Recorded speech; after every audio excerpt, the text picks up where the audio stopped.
Welcome back to our unit on covalent bonding. Today is the last day that is going to go along with the PowerPoint, but there will be one more video to kind of review covalence versus ionics with you. So that will be the next one in the series. But for now, let's focus on finishing up. Today's big topic is carbon chemistry. Okay, now, just to kind of put this in perspective, this is also called organic chemistry. Organic chemistry is typically a 1 or 2 semester class at college, usually 1 semester. We're doing it in a day. So that should tell you the depth that we're not really getting with carbon chemistry. I don't really need to get too far in depth with you guys, but I want to give you a good overview so that you sort of know the basics of what's going on. So what this boils down to is that carbon plays a very dominant role in the chemistry of living things. And the biggest reason for that is carbon has bonding stability. If you think about carbon, we've talked about this before, carbon has 4 valence electrons. Those 4 valence electrons mean the chances of it forming an ionic bond are pretty slim. Okay? It's either gain 4 or lose 4. Neither of those is a good option. So instead, what we're going to see is we're going to see covalent bonding with lots of different elements. You'll see a lot of H's, you'll see a lot of O's, all sorts of things will bond with carbon. The other thing that carbon really does a lot of is carbon will make little molecules that will link together to make a whole bunch of structures with repeating subunits. Okay, that was a whole bunch, I know. But what I'm really talking about is you'll have a carbon with some hydrogens attached. And then it'll bond to another carbon with hydrogens. And then another carbon with hydrogens. And then another, and another, and another, and another. And you can have these really long structures, okay, that can absolutely vary. Every now and then, something else is thrown in. Maybe it's not a carbon, maybe it's a nitrogen. But it's kind of like the letters in the alphabet. The order that you put them in is pretty important. Okay, if I give you the letters T, S, I, and H, and ask you to make a word using all 4 of those letters, think about it. Think about it. Okay, so hopefully the word that you just made was this. No? No? Not really? Okay, the word you made was hits, right? No? Okay, then you're a Star Wars fan and you made the word Sith, right? Yeah, if you made any other word, bad. Come back to chemistry land. Okay, but even with that one, which we won't talk about, there are huge differences, okay, between the Sith Lords hitting someone and the word this. The order that these subunits in is huge. So today we are going to talk about 4 types of carbon compounds. Hydrocarbons, small molecules with functional groups, complex polymers, and biological molecules. And we are going to start with our hydrocarbons. Okay? Simple hydrocarbons are made of 2 different elements. And I bet if you think hard enough, you can probably figure it out. Hey, what do you know? They're made of hydrogen and carbon, simply in different amounts.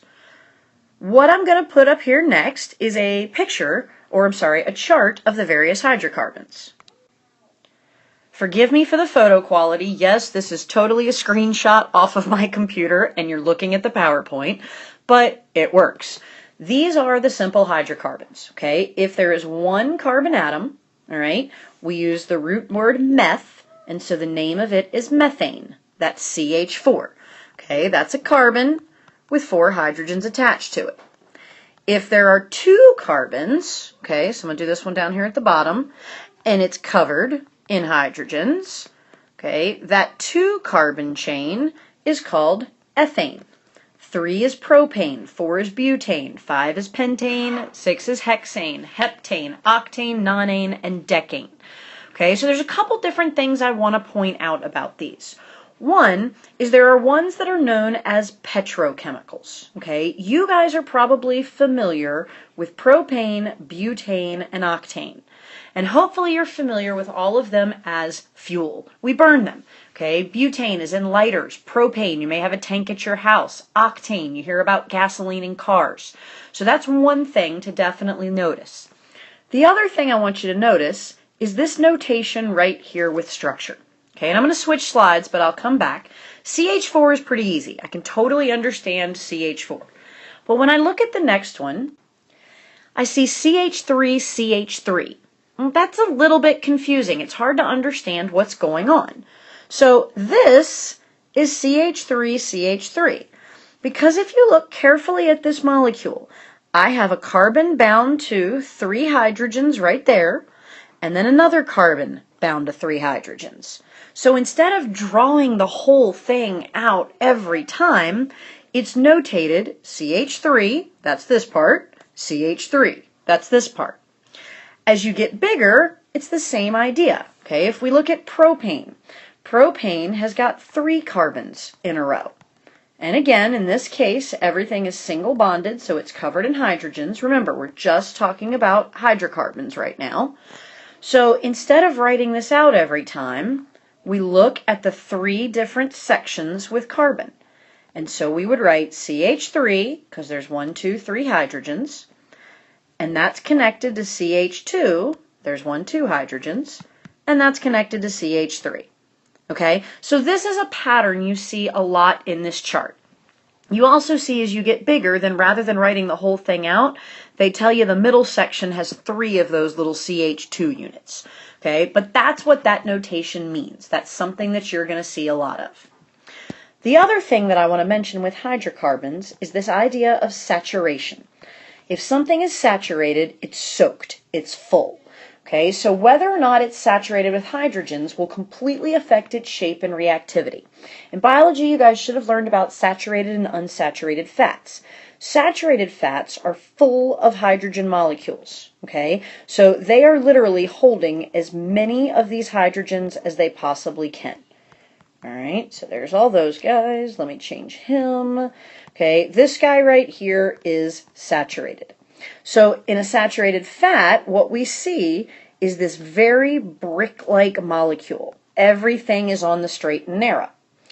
An unsaturated molecule usually has a double bond. So if I put a double bond between these carbons, all of a sudden I can't hold as many hydrogens as it did before. Okay, so if I add a double bond, now I'm pretty limited with my hydrogens. So what that does is shape-wise, it puts kind of a kink in the molecule. So this is what we had talked about as unsaturated fats. These get broken off from your bloodstream fairly easily. They're your good fats. Okay, these are like your lard and your animal fat. They get stuck in your arteries. So that's a chemistry thing. It's based on their shape. And it's based on the fact that the amount of energy you need to maintain double bonds and triple bonds is very, very different. So we kind of break this down in terms of saturation into 3 different things. We have alkanes, alkenes, and alkynes. Okay, an alkane is something that only has single bonds. Okay, so I've got carbon single bonded to carbon, and then of course it's covered in hydrogen. Those are saturated. So if we're looking at this one, we'll go ahead and fill him up. Sorry, I'm a little out of space at the top. This is actually a 2-carbon one, so it is what I call ethane. An alkene has a double bond in it. So this time, I'll have carbon double bonded to carbon. Okay, and I can't hold nearly as many hydrogens. Okay, so because it's a slightly different molecule, okay, it's not ethane anymore. This time we call this one ethene. So the alkenes end in enes. They have double bonds. The third one, you probably see where this is going, is a triple bond. Okay, with a triple bond, it's even less saturated. There's even less hydrogens on there. Okay, so this one would be called ethine. So you need to be able to recognize that this is a single bond, this is a double bond, this is a triple. And the letters A, E, and Y are in alphabetical order. Okay, different numbers of carbons change the beginning. So it can be propane, propene, propine, butane, butene, butine. We just use those prefixes we saw earlier, and we change the ending based on the bonding. All right, so the second type of carbon-based molecule we're going to talk about are those things with functional groups. Now, we did this already in the smell lab, so you're a little bit familiar with functional groups. Basically, they're specific groups of atoms that are responsible for your chemical characteristics or your reactivity of whatever molecule they're attached to. You got to remember there's always a close relationship between structure and function, okay, or structure and properties.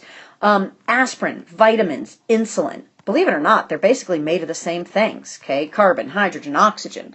But how they're put together really changes what they do.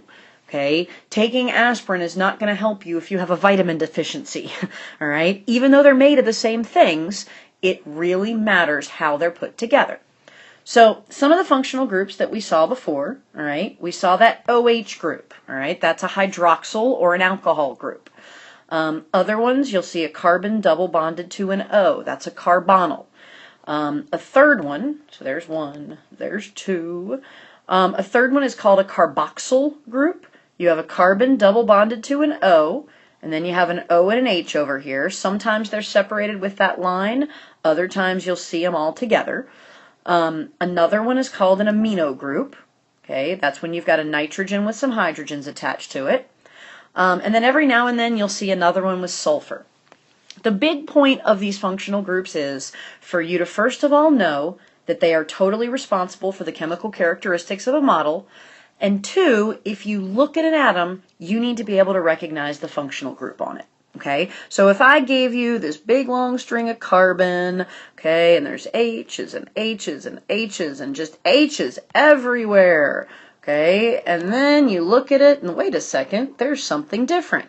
And the SOL says, hey, where's the functional group? You need to be able to say, it's right there. Okay, so just kind of have a small familiarity with these. All right. Third type of carbon-based molecule we're going to talk about pretty briefly are your complex polymers. Okay, your complex polymers are things that are man-made. Okay, when we talk about polymers, that's usually what we're referring to. But for the record, biological molecules are also complex polymers. Okay, the difference here is how they are made. So we have some that are natural polymers. Poly means many. Okay, so many means you're going to have a huge string of carbons. I'm talking hundreds, maybe thousands of carbons in a row.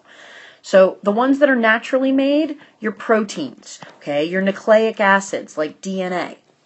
Then we have ones that are synthetic, and usually when you hear polymer, that's what people are referring to. The synthetic ones are things like polythene and polystyrene. I know you haven't heard of those, but you've definitely heard of plastic. You've definitely heard of styrofoam. That's what polythene and polystyrene are in. Kevlar. Okay, if you think about bulletproof vests, that is a man-made polymer. Nylon. Okay, not just pantyhose, but now we see it in clothes. That's a man-made polymer. So those are all kind of the different kinds of carbon-based molecules we're going to talk about. The only other thing that I want to add, just a couple of vocabulary words, I want to mention the word isomer to you. Okay? Iso means same. If you ever see iso, it means same. So an isomer, this is pretty cool. It's a molecule with the same chemical formula. Okay, so same chemical formula, but a different structure. Okay, so it's literally got the exact same pieces, but it's totally put together differently. Okay, if you take college chem, you'll learn all about naming these. I'm not worried about you naming them. What I want you to just kind of have a basic understanding of is that this is possible. For example, butene. Okay, butene is going to have 4 carbons in it. So sometimes we see these carbons double bonded to a carbon. I got a hydrogen on this side, another carbon with some hydrogens over here, hydrogen on this side, another carbon over here. That is one kind of butene. But believe it or not, it's possible for it to be put together a different way. Sometimes, okay, the CH3 and the H, okay, will actually be flipped on one side. And believe it or not, these are 2 different molecules.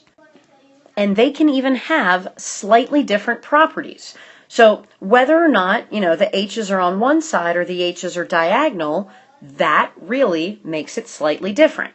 If you write out the formula, it's going to be the same. You've got 1, 2, 3, 4 carbons, okay, no matter where you look, and then you've got 3, 6, 7, 8 hydrogens. Okay, butene is going to be C4H8.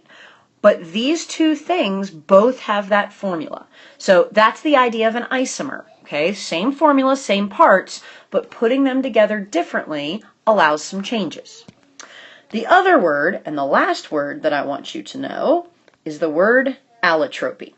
And I'm once again going to import a lovely picture from our PowerPoint. When you look at this one's a horrible image. Sorry, it's a little blurry. I want you to first focus on this picture, okay? This picture right here, this first one, all right, that's a diamond. I'm not sure if you can see that, all right? This is graphite. What are diamonds made of?